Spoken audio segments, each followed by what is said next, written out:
Hello and welcome to Electronics with Emrys. In this video we're going to be doing a start to finish tutorial on creating SMD components in CircuitMaker. Specifically, we're going to be building an 0603 package resistor. Once you have CircuitMaker installed and you've logged in, then we can get started with making your first component. At the top, go to View and select Libraries if it's not already visible. I like to expand this out a little bit so that I can see it a bit better. For the sake of this tutorial, I'd like you to look at a similar component to me, so I'm going to be searching for RC0603FR-07, and I put in 100K for the value. You can use any 1% resistor value here. Press enter to search. And this green icon means that someone has already created this first device. So that's the one I'm going to go look at to start here. Typically, if a device has already been created, that'll be the easiest one for you to use. But maybe they don't have the footprint that you want, so we can add a footprint to it. Right-click here and choose Edit. I've found that the servers can be a little bit slow sometimes, and it can take a while to open up a device, but just give it time, it'll open. Clicking over here, the Libraries panel closes automatically. We already have a symbol created for this device, which looks perfectly fine to me, and we have a footprint that's already defined. So let's go in here and take a look at this footprint. Click on the pencil icon here to edit it.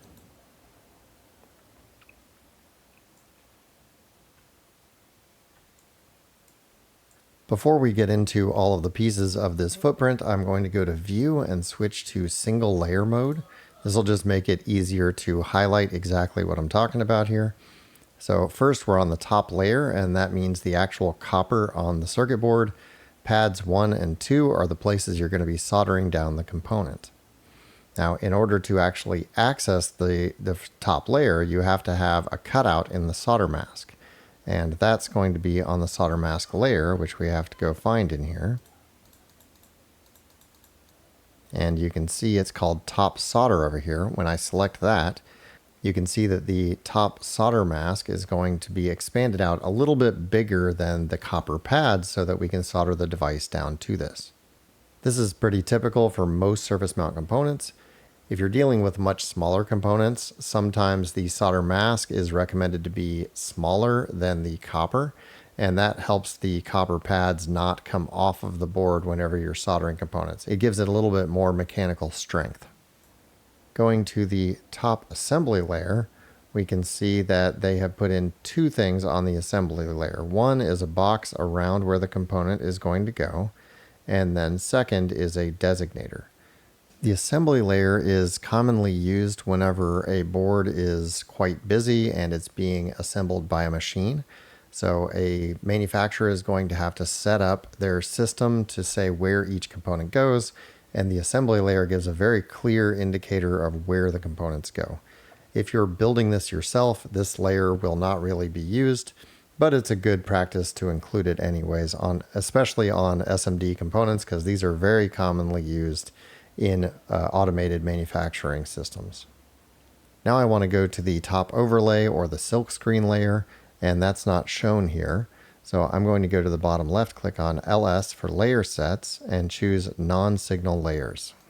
I can click on top overlay to get to that layer, and then we can see that the overlay for this is just a rectangle around the component.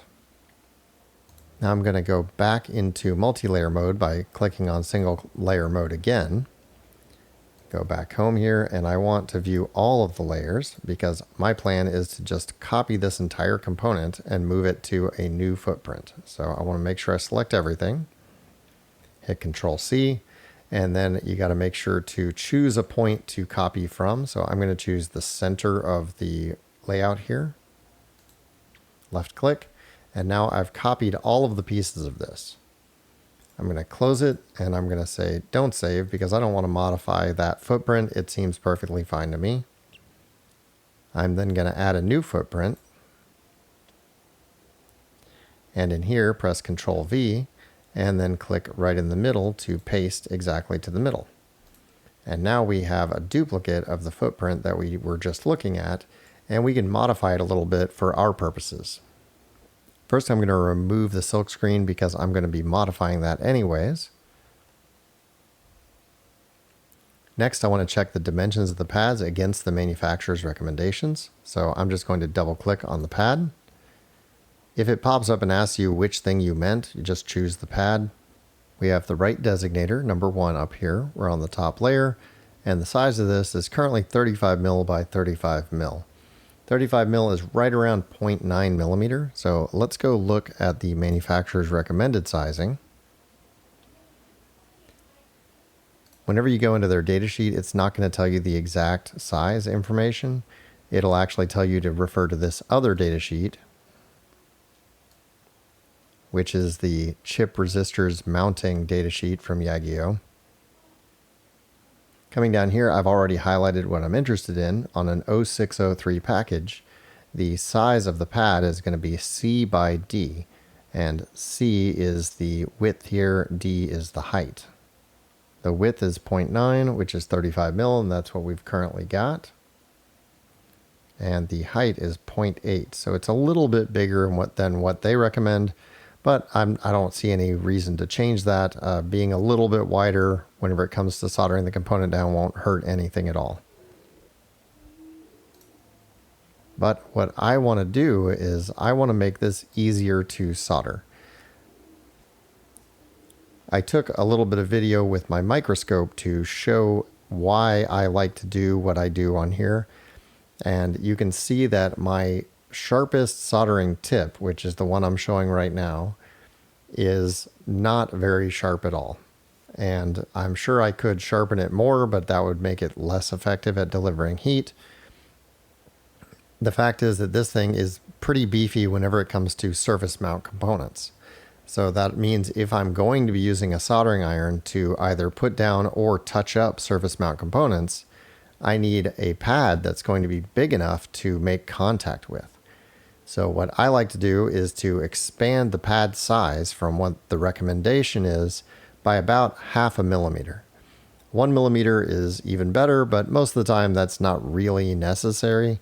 I can get in there with a 0.5 millimeter, and many times, even with the recommended sizes, I can get in there and get a surface mount component on the board.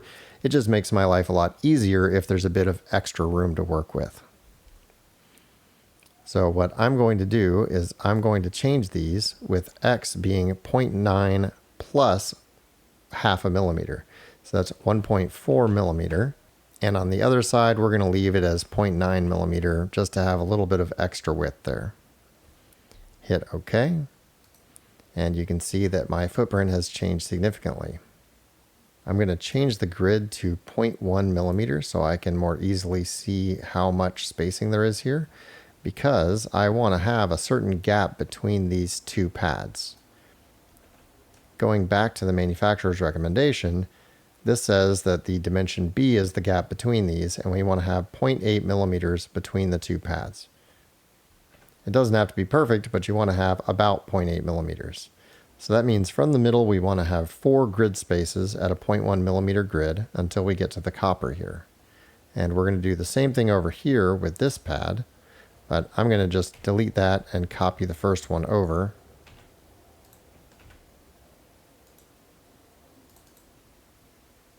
Double click on it, choose pad, and then designator is 2. Hit OK. So now that one just has to be positioned correctly. So we have 1, 2, 3. We need to go 1 further over. So now we have 4 there, and we've got a total of 0.8 millimeters between these two pads. Whenever I press 3, you can see how much wider these pads appear.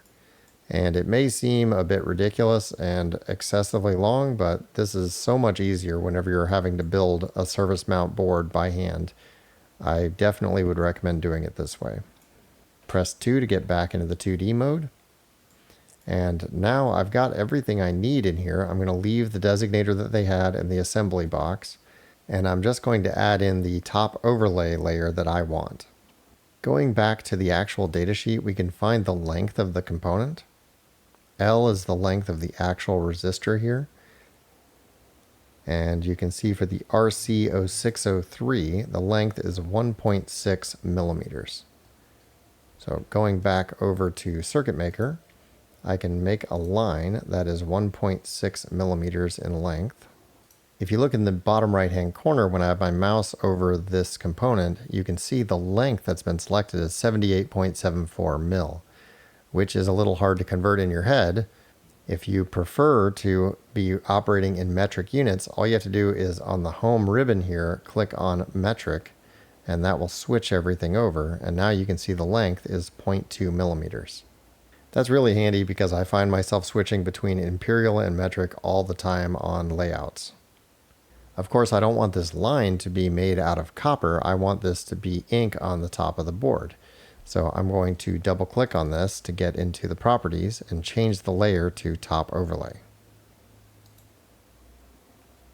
Click on OK.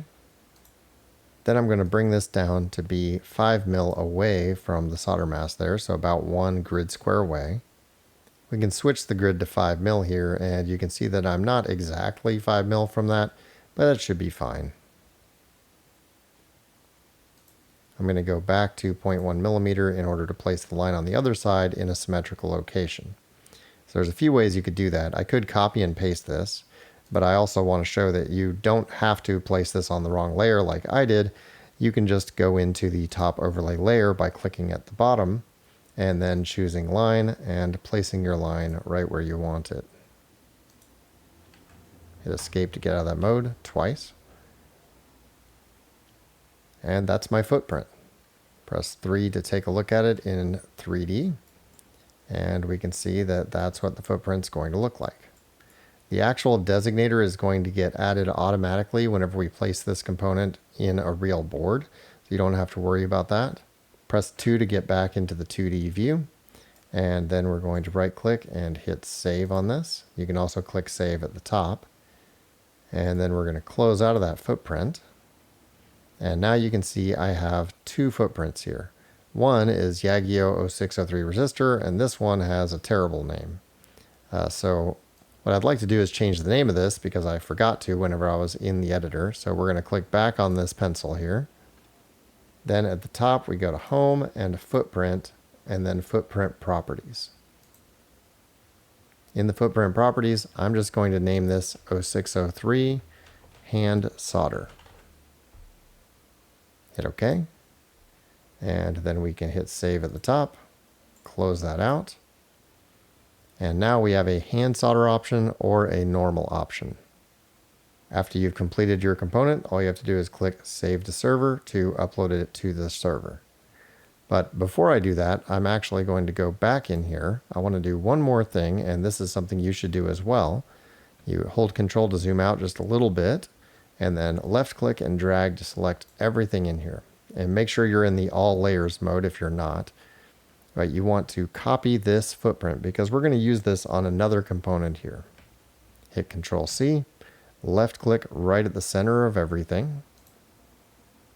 And then we're going to close this out. And we're going to save this to the server.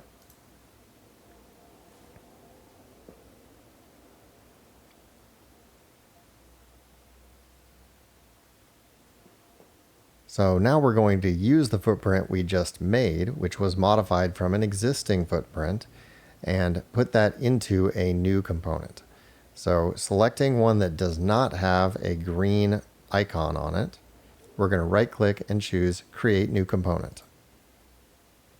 It should open up pretty quickly. I'm going to go ahead and create the symbol real quick because this is very simple to do. We go to New, click on Symbol at the top, and then go to Resistor. I like Resistor 1. And that's it. We're just going to hit Save on that, close it out.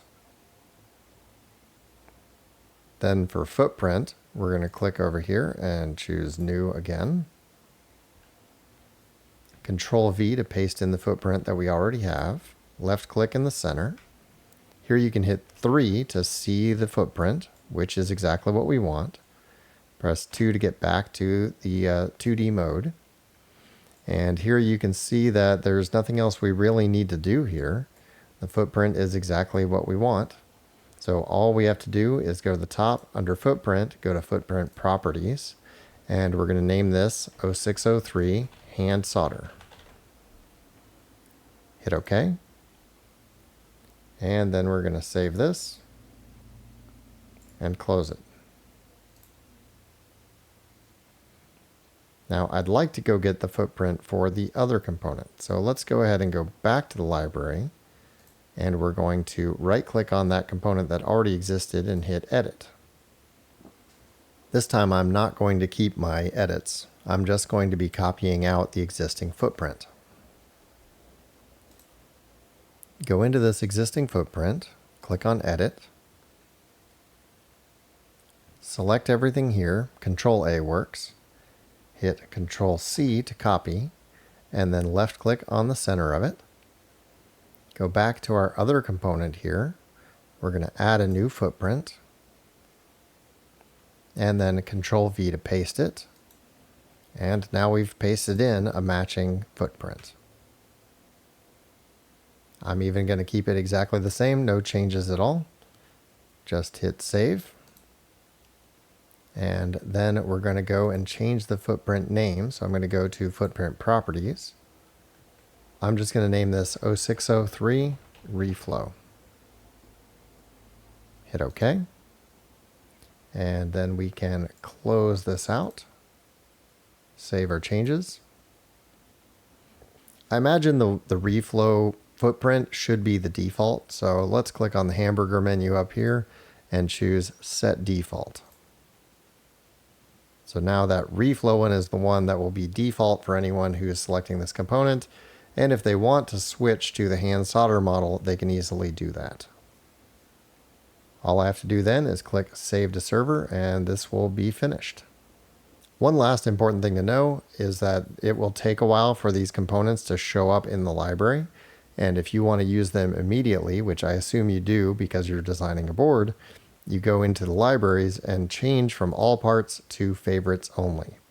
By searching in here, you can find the components that you've been working on, and you can use those with your new footprints already available.